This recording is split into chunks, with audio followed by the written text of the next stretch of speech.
Hey guys, welcome to the 716 Sports Entertainment Podcast review of NFL week number 2, and the Bills have done it again, locked down and smoked them New York Jets. Hey guys, I'm Mike with the 716 Sports Entertainment, joined by Mr. Sean O'Neill and special guest Mr. Paulie B.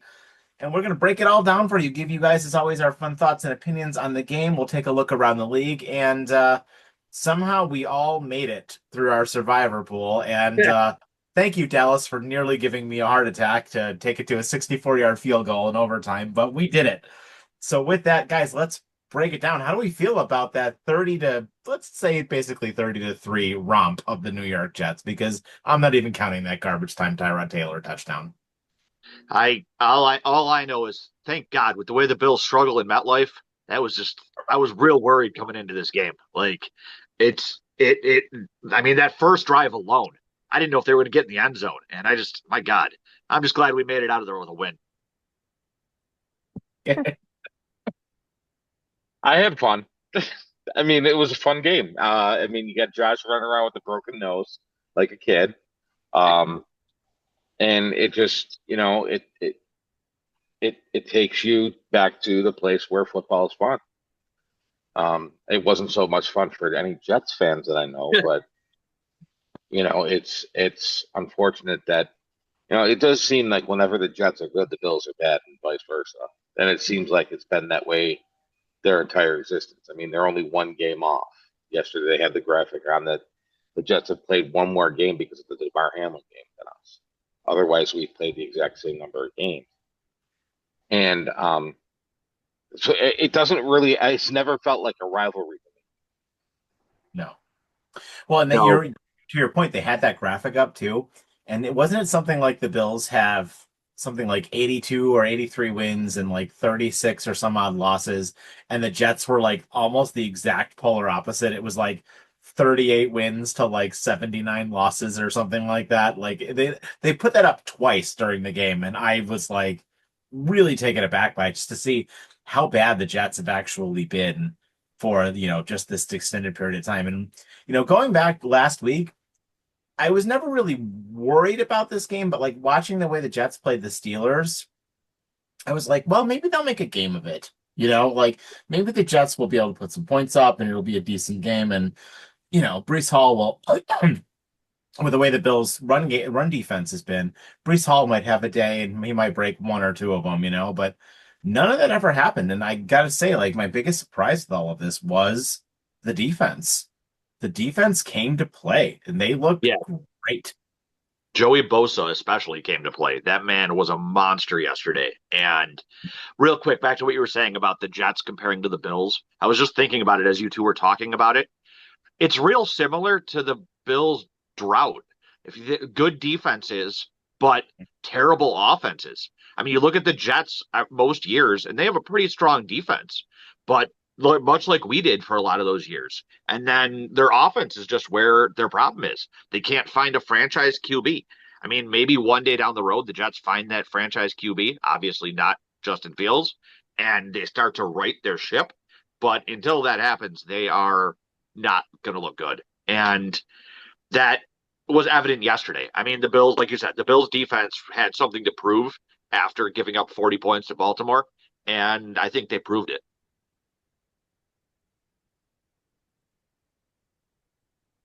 agree. So I mean, go ahead, Paul. no, go ahead because I agree with. I was just gonna say, it's funny that you say that about the drought, Sean, because it really does kind of seem like very reminiscent of like the way the Bills behaved during the drought, right? Like rack up, stack up the defense and then go and try and find like a retread quarterback who's kind of been around the block a couple of times and bring him in and kind of hope to revitalize the fan base a little bit and like be like, hey, look at what we did. We brought this guy in. He's exciting. He did XYZ, right? Please buy tickets. And it kind of seems like that's what the Jets are doing right now. But to that degree, I guess I'm really no longer worried about them No. anymore. Not this year. The way I've seen the rest of the AFC East play, I'm not worried about this division at all. Mhm. Um, there's really nothing that even jumps out and scares me about New England, other than Vrabel, which is just a fear bunker type thing. Yeah. You know, that's like left over from our own drought. But Yeah. um, yeah, I nobody ever really. I mean, even if we lost, even if we dropped 2 games to the Patriots, I mean, we're already so far ahead. You know that, and we'll get those wins back if we need them. We'd still like have the best division record Yeah. I just because I I think think they're going to eat each other. oh God, yeah. I mean the Patriots are probably the only team that could maybe even pose any sort of like it, God forbid something goes wrong because it's a division game threat. Because Miami we can see is a straight up dumpster fire, and the Jets are right there. And honestly, New England really isn't that far off. I would say they're not quite a dumpster fire. They're at least a step in the right direction. But I Well, don't think the Bills will have a I problem. right, and I still think that the Patriots are good enough to squeak into the playoffs that in a wild card with a wild card berth. Um, I I just think that we'd be at that point 2 or 3 games ahead of them. Yeah, In order for that to happen. So I mean, this division is ours. I'm starting to focus more on the conference as a whole, Yeah. and I'm looking around, and even there, I'm really not seeing. I mean, we got what 4 of them playing tonight. 4 of the better ones apparently playing tonight, and we'll see how everything shakes out. But as far as yesterday goes, nobody in that conference comes close to us. Yeah. I mean, I think that head to head we have over Baltimore is huge. I think Baltimore is the second best team in the conference, probably by a lot. Watching Kansas City yesterday, I don't even put them in the top five in the conference right now. I don't think. I put the Nope. Chargers ahead of them, and frankly, I can't even believe I'm saying this, but I might put Indianapolis ahead of them right now too. Indianapolis has been They look playing. good. They're playing very, very well. They really are. Danny Don, Dimes. Danny's got a chip on his shoulder. Yeah. So I don't know, but I think the Chargers are gonna, they're gonna take care of business tonight, and I think they look real good. So I put the Chargers probably at three right now, and I think that Yeah. division is theirs to lose. Oh, And that's what 100%. I was just about to, that's what I was just about to say to you when you said that you would put Baltimore's number a clear number 2. I don't know. Let's wait to see what we see out of San Diego or Mhm. LA tonight, and see what we get from them. Because if we get another impressive performance from them, I mean, Herbert's been there. Yeah.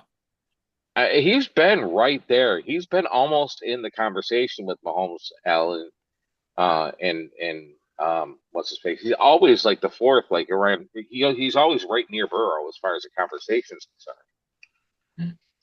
And speaking of Burrow, Yeah, let's go kind of go around the league here and talk about that. And I think that was one of the bigger storylines from yesterday.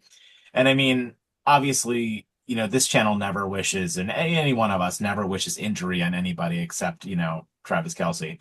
But besides that, it is kind of a shame for Cincinnati. Like that really sucks for Cincinnati. It sounds like the guy's going to need surgery on his foot, and he's going to be out months. 3 months So minimum. that's probably their season. Like, I mean, Jake Browning looked all right yesterday, and they've got a lot of weapons on that team, but it is going to be hard going with a backup quarterback and to try and like take out Baltimore. I don't think that that's going to happen for them, yeah, unfortunately. even if they were to trade and get somebody like Jameis Winston or something like that, you're still talking about a backup quarterback. Yep. Yep.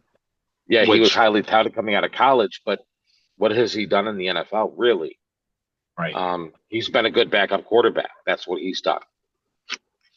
which that's You know, that is the rumor that they're talking about Jameis from New York. Um, the problem well, it is, makes is sense. that Cincinnati is partially to blame for their own issue here because they don't ever seem to get people to protect Burrow the way they should. And as did you notice how with Burrow, it's always there's a great year, MVP quality year, then the next year he always gets injured. The guy can't stay healthy for 2 seasons in a row. And it's painful to watch. I would hate to be a Bengals fan and have to go through this every other year. Well, and they paid all those guys. They paid those both receivers. They paid that running back. Like that's tough. That's like they've got a lot of money sunk into that offense. They have the best receiving core in football, and Oh, nobody can throw them the ball. by a mile. Yeah, Yeah. so but they did end up pulling that one out though over Jacksonville, who definitely came back down to earth. Trevor Lawrence, you and I were talking about it yesterday during that and when we were watching the Bills game, Sean.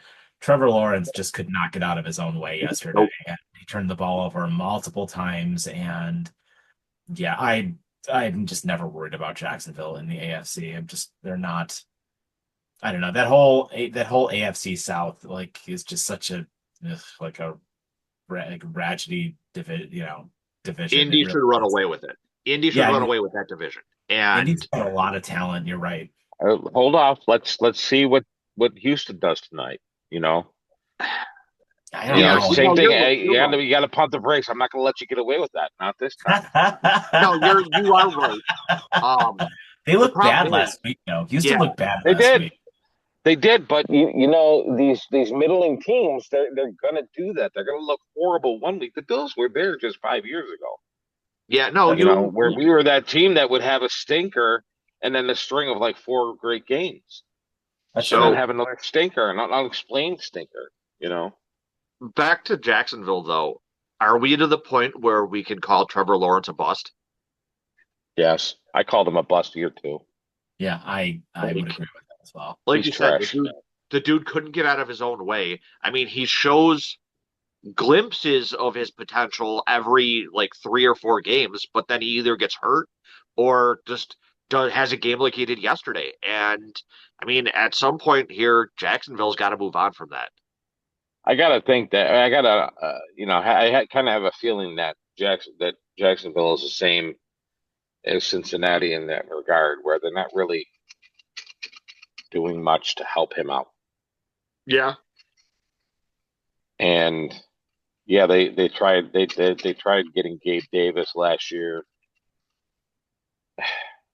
who got hurt, and well, whatever the issue is that happened there, I don't know, but it almost seems like they're not really doing him any favors. I don't think he's doing himself any favors. From what I understand, he's kind of hard to work with.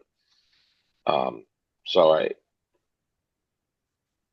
Do you think that Lawrence I has don't. the potential to be like a Baker Mayfield? And if he moves to a different team, Yeah, he find would more have to change success? his attitude up a little bit, and I think Baker did too. Yeah. He changed his attitude up pretty good once what happened in Cleveland, which again I've said it before and I'll say it again. I really feel horrible for Browns fans. The shit that they've Oh, gone through, like in the last 30 years, from losing the team, getting it back again, going through all the fucking, you know, controversy with their owners, you know, and then this whole thing, they selling their team for Deshaun. yeah. I, I, I mean that contract how is do you gonna hurt not them. feel bad for that fan base? Yeah, that contract is going to hurt them for years. They Yep. gave him so much money, and it is just so much dead cap. I mean, it's nice that the cap goes up every year, and like they'll eventually get themselves out in like a year or two, and they'll be able to start paying players again. But I mean, I still don't understand why Miles Garrett was like, "I'm gonna resign here for $40 million." Like, I don't know what that. That the Browns front office should be charged with war crimes for what they've done to their fans. With Johnny Football, the things with I, Baker Mayfield, all of that stuff. I don't know if it's the owner or who exactly it is in Cleveland, but the things they've subjected that fan base to is just, or even this year, like there was no need for them to take Shadur Sanders and cause a quote controversy for no reason. Like it was their whole front office is terrible. One of our subs is a Cleveland Brown fan, and we were talking the other day, and he said that his thoughts were that they were trying to. It almost seemed like they were trying to kind of suck enough to get Archie Manning whenever he becomes available, and now they're in a position where he's probably no good either. Yeah. Yeah. So I mean, they're just they don't know what to think, where to, they're watching the games, but it's almost worse than when the Bills were in the drought because they know that they're in kind of Doug Whaley's purgatory, and they're going to They're be there great. for a while, Yeah. unless they catch lightning in a bottle, you know, type of thing, where maybe Shadur does grow up a little bit and become that person that they want to become. If that happens, and watch out, because you still have Miles Garrett on the other side. Yeah.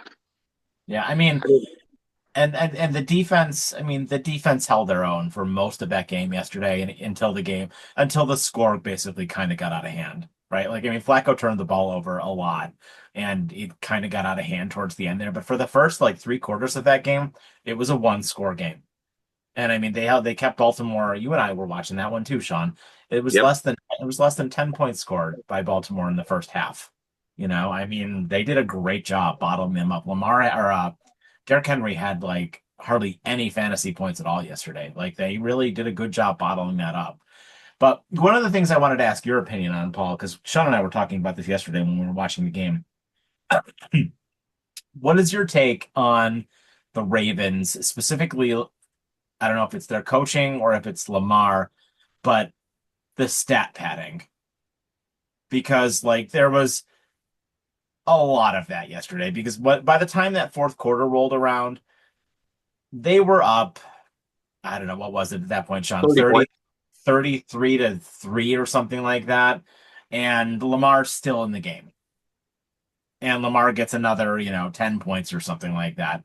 So I know Lamar did that a lot last year, and that's why all the MVP stat nerds were like all over why he should have been the MVP over Josh.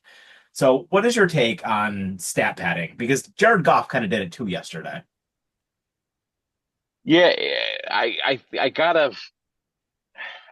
put myself in their position as a team, and they just went through a gut-wrenching, heartbreaking road loss against the Bills.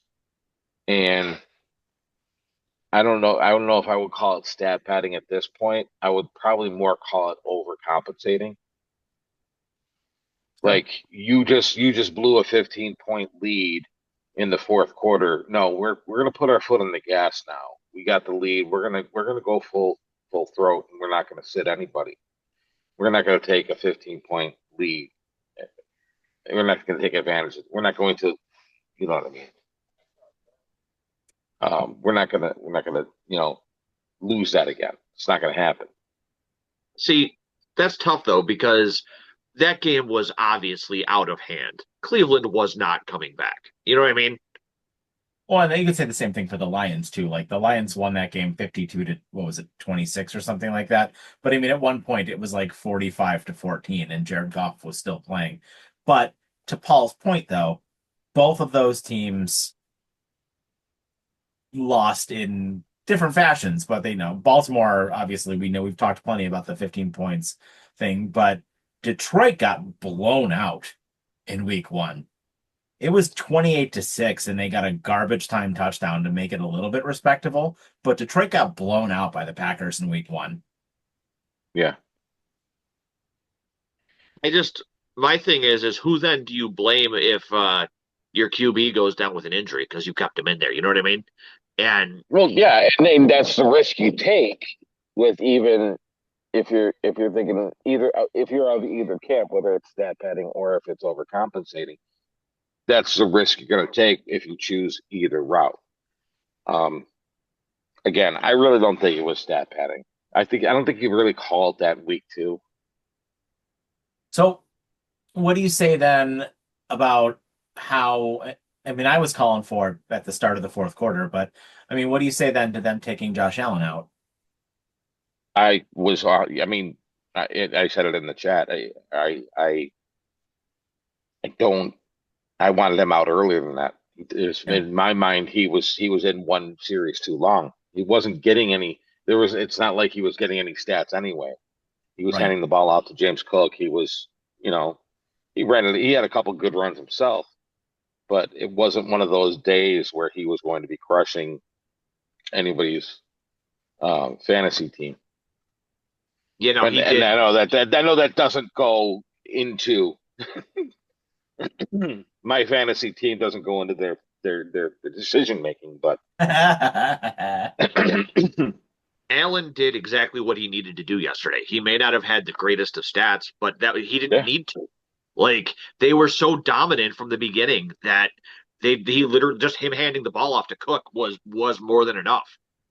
Plus, you got to understand, he had a broken nose, dude. Yeah, He had a broken nose, so he should have come out earlier. Like Mitch was fine. I don't think anybody would have said anything if they would just let Mitch play the rest of the game. Because that's all you needed. You needed a game manager. They had that game under control, and speaking of they that broken mostly nose, they mostly had it under control because the Jets were making stupid ass decisions and yeah. mistakes. It's just that they were taking advantage of them.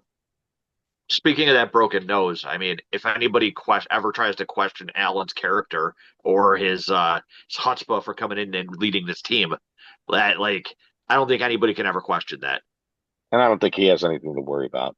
In that respect, No, he's been known since he's been in the league as a trash talker, but number one, but also as somebody who will back up his trash talking. Yeah, You absolutely. know, I agree with Paul 100% on that. I don't think he has anything to worry about I from love watching his trash talk. that hmm facet. Did So you see him do this yesterday? Yeah, that's pretty great. So moving across the division a little bit, I know we briefly touched on the Patriots and the Dolphins, but that game was a mess. Like that game was an absolute mess. There was a punt return for a touchdown, immediately followed by a kickoff return for a touchdown.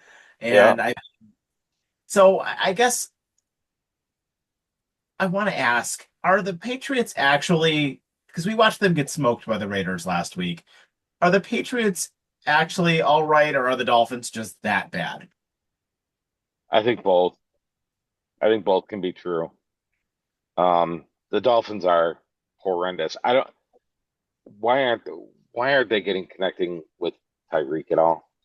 Is he injured? Is he hurt? I don't think he's hurt. I think he had It's one been big play yesterday. Like he had yeah. one big like reception for I don't know Yeah, 40 or but you 50. gotta feed that guy. Yeah. You gotta feed that guy. What are you doing? And why is Tyreek so anti-Buffalo? He does hate Sorry, us. He really does hate I don't us. understand why. I mean, that game also did end in the most Tua way possible with him taking a sack on fourth down. Yeah. Yeah, they switched that game right after the Bills game was over, and it was it was pretty Yeah, hilarious to watch the final minutes of that game. yeah, it really was. I was having a good time. If it weren't Um, Miami, I would almost feel bad for their fans, but I can't feel bad for their fans. nope, not one part of me feels bad for them. Nope.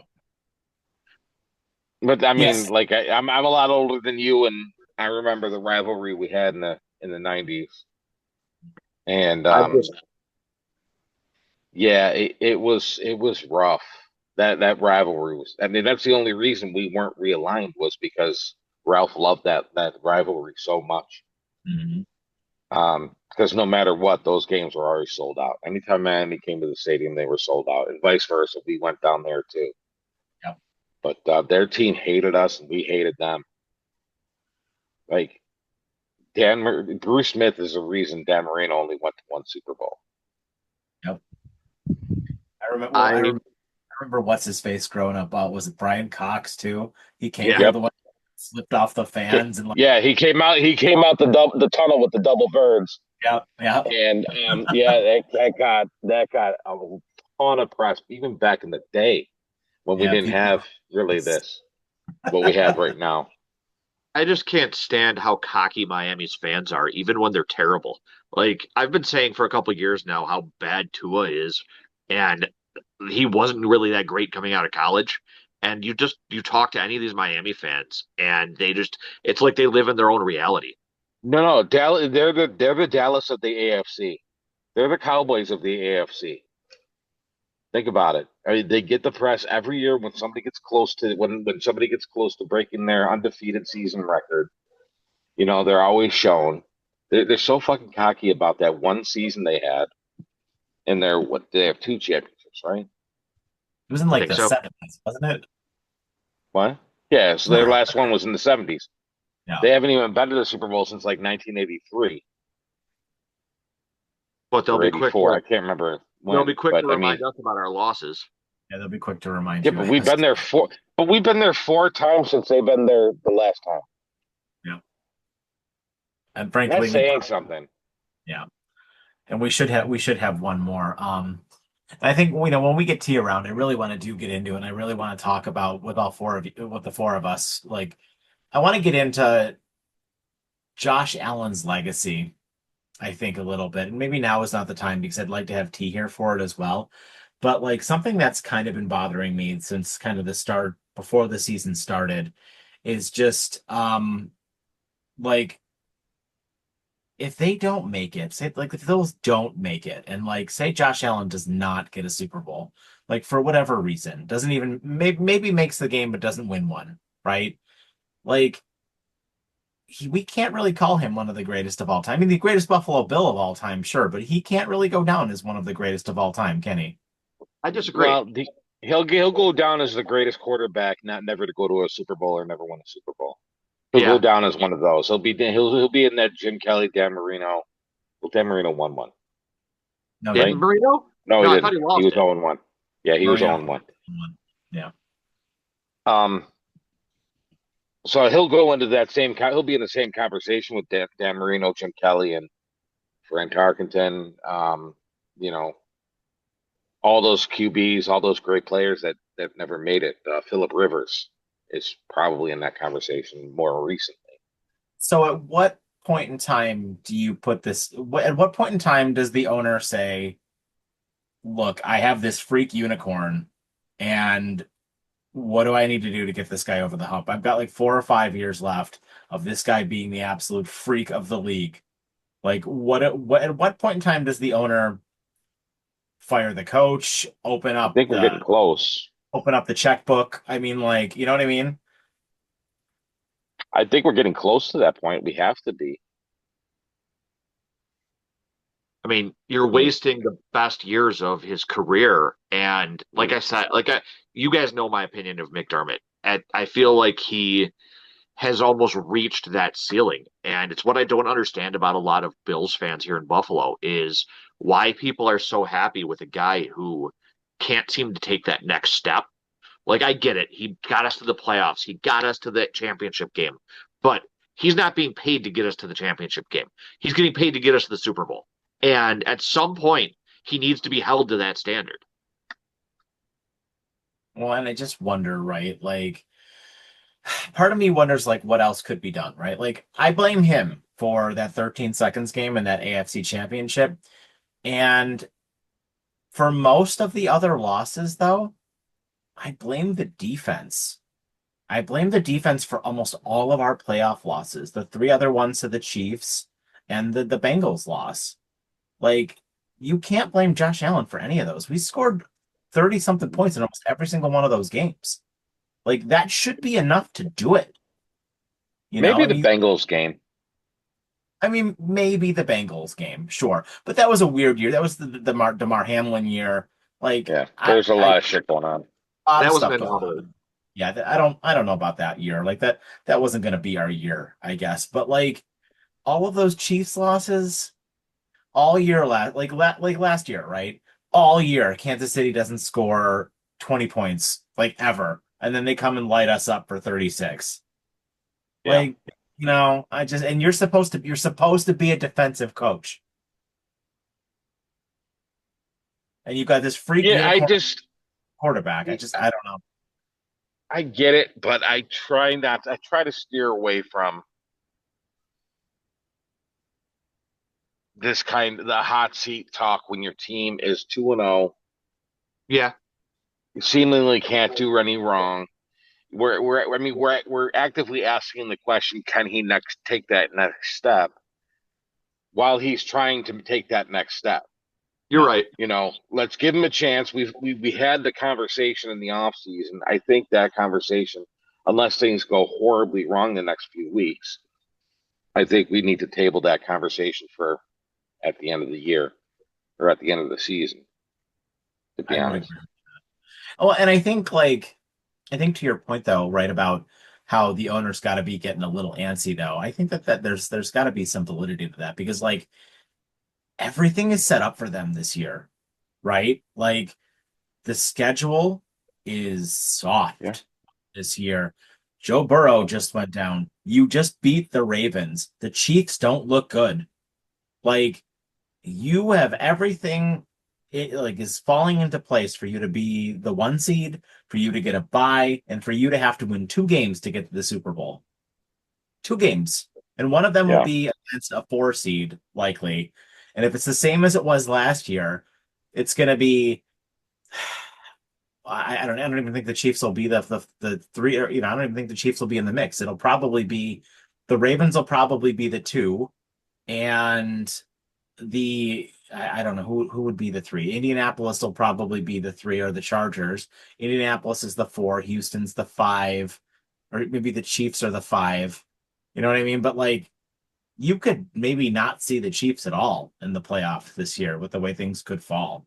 And If the you could get like Indianapolis or something in the second round, You're very unlikely to see Baltimore because they're very likely going to be the two, So you might Yeah. not even see Baltimore or the Chiefs at all. if the Chiefs are the five, I think the Chiefs would beat the four, even though they still haven't been looking great. By the time the end of the season rolls around, I have a feeling that they'll be looking better. But the one victory out of that is they'd have to come here for it. Yeah, and the Chiefs have to come here in the divisional round, and then the Chargers would go to Baltimore. You know, Yeah, and Uh, they're already 0-1 against, in the conference, and they're 0-1 against what common opponents? Do we play the Chargers this year? Yeah, we do, I think. no, we don't. No, No? Okay. So I mean, they're 0-1 common. They're 0-1 common opponents. They're 0-1 AFC. Yeah, so I mean that's my point, right? Like they've got the Bills have like this has got to be the year. And I know we say that all the time, and we should be saying it all the time with having Josh Allen, but like everything is lined up for you this year. I all mean, the hard games are here. all the hard games are here. I mean, the Bengals isn't even going to be a hard game anymore, Yeah, But I mean, and I looking at the Chiefs, I don't even think that's going to be a hard game. Philly. Like, yeah, I mean, the only like looking at the schedule now, the only game I think they lose is Philadelphia. And I mean, they'll have probably one more fluky loss in there somewhere, maybe to Atlanta or something. But like, I mean, there were like for this game coming up on Thursday, they're 12 and a half point favorites. And like, if the Saints get blown out again this week, when the Saints come here in week four, well, the Bills might be a 20-point favorite in that game. Yeah, and by the time I'm starting to think that by the time we get to the Eagles, we might be in sitting Josh time. Yeah. Because that's like the Yeah, second last game of the season. Like we Yeah, might have 14 wins by that point. You know what I mean? Like getting into that, like we might be like 13-2 going into that Eagles game. yeah. So I mean, there's definitely a path there. I mean, we're favored. We're certainly favored in every game. yeah. I think the So only I game agree we with you. weren't favored in was the Ravens. We were minor underdogs there when it Yeah, and I started. and, and I agree with you, Paul. Like I think you're right. For right now, I think we need to table that conversation. We definitely need to have it at the end of the season if they don't make the big dance. Oh But yes, I mean, but or like, like I said, or sooner if the wheels start coming off sooner. yeah. But yeah. um, right now it's early. We're halfway to the first quarter point, and we're looking pretty good. I mean, even in the Ravens game when we weren't, I mean, our scoring drives were masterful. They were spectacular. Absolutely Even the very spectacular. first one to Kincaid. I mean, I remember mentioning it to you during the game via our chat. I was like, from my vantage point, it it looked like, and if you look at the tape, he was open the entire way down, Mhm. and there was no way he wasn't catching that ball. Like as soon as I saw him release off the line, I'm like, Kincaid, I mean, hell, they're even getting the bounces they need, like on that Coleman touchdown. Like yeah, it when the yeah, bounces are going your way, that's a great sign. like and I fucking love Keon Coleman. Can we just take a couple seconds to have some Keon Coleman appreciation? Go for That it. this young gentleman is such a stand-up dude and such a like very just in your face. Like I'm just gonna tell you, I'm just gonna say what's on my mind to you. I fucking love this guy. Like, I think he's a perfect complement to Josh and basically the offense in general. He's got a great attitude. They were asking him yesterday ridiculous questions like, how do you get in the zone for your games? What do you have any pregame rituals? He goes, no, man, I just chill. I just wait for the game to start. Great, great. Love it. Love it. So I mean, I think feel like we broke it down pretty good. Is there anything else you guys want to add? You want to talk about the Chiefs losing again quickly to the Eagles? I just want to say and admit that for the last 3 or 4 days, I was going along thinking that Thursday was a road game. I just realized today that we have a home game on Thursday night, and I had no plan. Gotta I got to make be plans. there. Gotta make plans to be there now, Folly B. Right. It's like I got that, and my son is playing in outside of Cleveland the next night under Friday Night Lights Have in fun with that. Ohio. So yeah, it's going to be two night football games in a row for me. Nice. And Very hey, guys, nice. if the Bills do, or not if, when the Bills do make the Super Bowl, I will be losing these luscious locks of mine. So It's true. We did have a bet yesterday that if the Bills make the Super Bowl, we get to no, shave this guy's cut, head on the cut my hair. podcast. You get to Buzz cut my cut. hair. Buzz cut. No, no, you only get to buzz cut it if they win. Do this. Yes, that's fine. Gonna look like I'm Paulie willing, B. I'm willing to sacrifice my hair for the sake of the Bills. I do want to say though, did you catch how good Seattle's running back looked yesterday? Dude was tearing it up. Walker, I honestly didn't see any of that game. it was fantastic. What happened to Michael? He I his think camera my went out. camera froze or something. There were a lot of pretty good games yesterday, and a couple of them that ended up being blowouts. Like Pittsburgh just falling apart with Rodgers. But it'll be interesting to see what happens now. I'm real excited for this Miami game. Not gonna lie. I think that obviously I still might take the Bills, even with the 12-point spread. Yeah, I'm kind of like right there too. I think the Bills are going to blow them out. I don't think it's going to be close. And I think Miami's coach is going to be without a job probably by October 1st. Yeah. Yeah. If Yeah, if he's he got the doesn't 4 game test. if he doesn't lose it after this game, he plays the Jets next. And if when they lose to the Jets, he'll be gone. What a great. Yeah, So because at that that point your season's over. Yeah. yeah, Sorry. yeah, go 0-4. No, you're good. So that's our show, guys. Thank you so much for joining us. We'll be on again this before the Bills game this week to break it all down, and then we'll have our survivor picks for you because we all live to see another day for you this Sunday morning. So with that, I have been Mike, joined by Sean and Polly B, and have yourselves a great evening, guys. Thank you so much. Smash that like and subscribe button, and take care.